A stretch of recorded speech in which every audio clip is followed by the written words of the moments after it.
మిమ్మల్ని తెలుగులో లవ్ చేసే వాళ్ళ కోసం ఒక్క డైలాగ్ ఏదైనా తెలుగులో సినిమా నుంచి.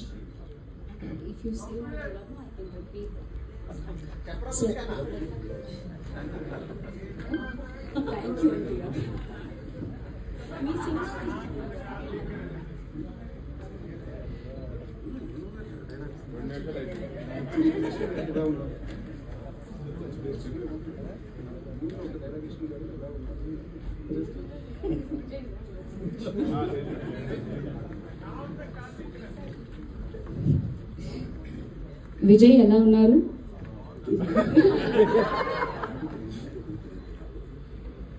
He asked me to say, ఎందుకు లుంగి కట్టి తిరుగుతున్నారు? సమ్మర్ కదా కొంచెం. Thank you so much. పాపం సార్ తెలుగు రాదని ఆడేస్తున్నారు. ఓకే.